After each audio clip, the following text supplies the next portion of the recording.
So today we are going to showcase a mod, ExtraCommands V003. This is actually provided by UI Tweaks.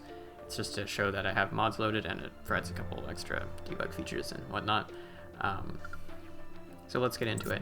I've created this showcase world just to show off what the ExtraCommands can do.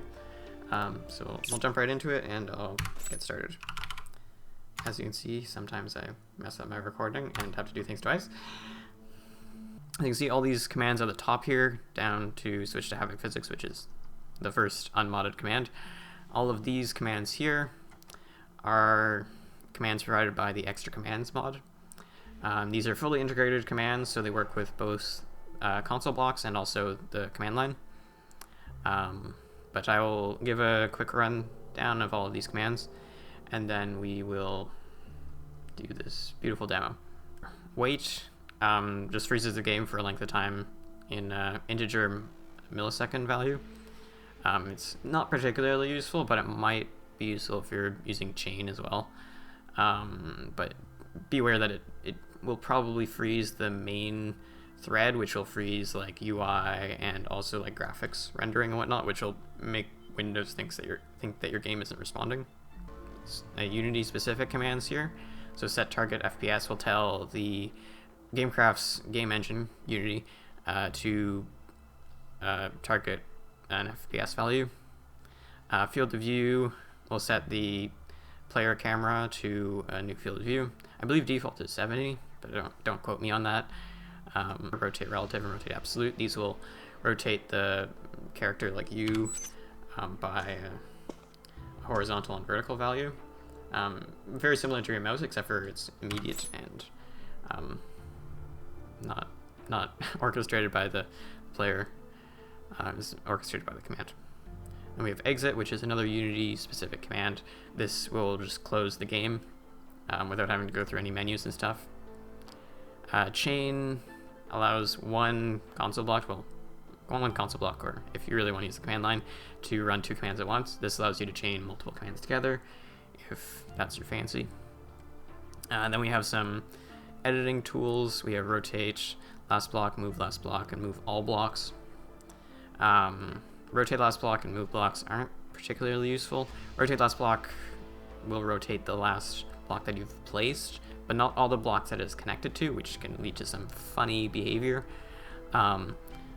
Move last block actually moves all the blocks that are connected to the last block that you placed. So you can move it up and down, around, wherever you want.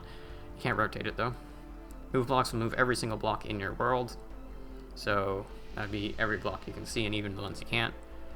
Then we have two teleport functionality commands. We've got teleport player waypoint, which teleports to a waypoint that you can create these waypoints with create waypoint.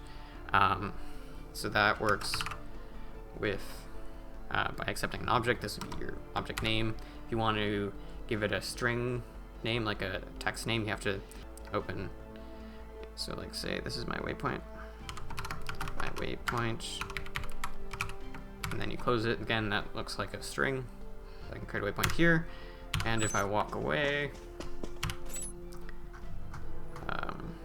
let's go back down to the bottom. You can see that it saved it successfully.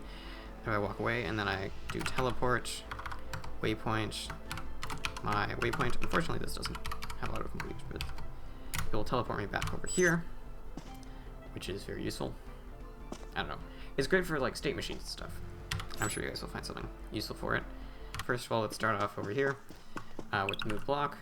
So move last block works by moving the last block you placed. I see I just placed this block right here, and it's connected to all these blocks. So all these blocks should be moved at the same time. This takes an X, Y, and Z coordinate. I want to move it up by 1 vertically, so I'm just going to provide a Y coordinate and set the other ones to 0.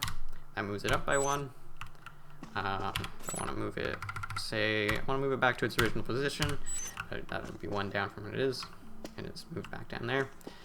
It's important to note that 1 unit in game is not 1 block. If you scale the block, it might be. I actually haven't tested that, but just default block size is not 1 unit in game, so just keep that in mind. when you're trying to move blocks.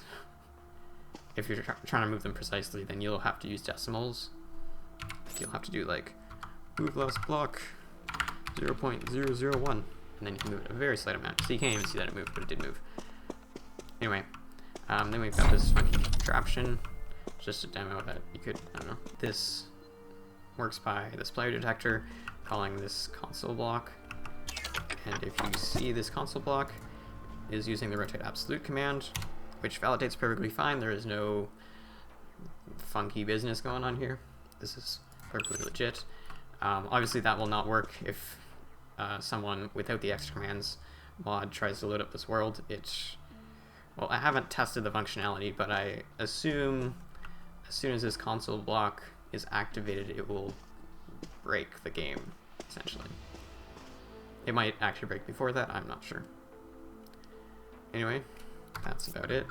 You can find a link to the download below, and all that lick and subscribble. I'll hopefully see you soon with a mod showcase for UI tweaks.